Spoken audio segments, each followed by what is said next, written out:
I see the world after the 11th of September. It was probably that way before, but I became aware of it after the 11th of September, that there's a major conflict between the Islamic world and the Western world. That conflict a number of times has been referred to as a war. I do acknowledge that there is a war, and the war is declared in the name of Islam on the West. I believe that the set of ideas, the Western civilization, has been responsible for many atrocities and inhuman things in the world, but it has also been responsible for a great deal of progress, not only in the West but also outside of the West. For instance, the emphasis on individual freedom, freedom of conscience, the equality of men and women, the separation, understanding conflict in a way that you separate the divine from the secular, that sort of thing.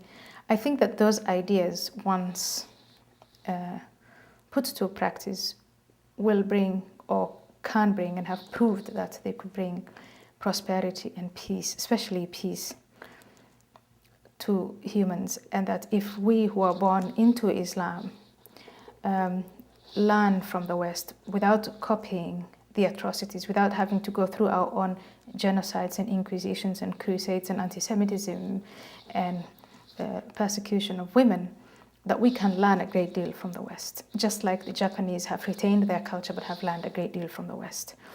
We can do that if we, for a long time in the Arab Islamic world, we had been emphasizing everything that the West had done wrong, the colonizations, the slave trades, the apartheids, and so on. I think it's also a part of the responsibility of the West also to, to put forward the things that the West has done good. We were colonized by the West, but those people who are most opposed to colonization were Westerners. And it was that conflict within the West that eventually led to all the independence, declarations of independence. It's true that slave trade was practiced universally everywhere, including the West, but there were Western minds that opposed slave trade and ended it. It's true that witches were burned and hunted down and so, but it's within the West that these barbaric practices were put to an end.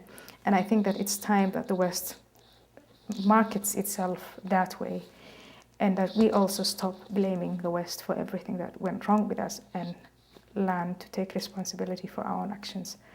If we do that, then humanity can get closer, and that conflict, that war between the Western system or the Western way of doing things and the value system of Islam cannot be reconciled, but that Muslims can, by partaking of the good things of the West, establish their own peaceful, prosperous societies, so that we don't have to immigrate in large masses to the West, or that we have to attack the West for past grievances.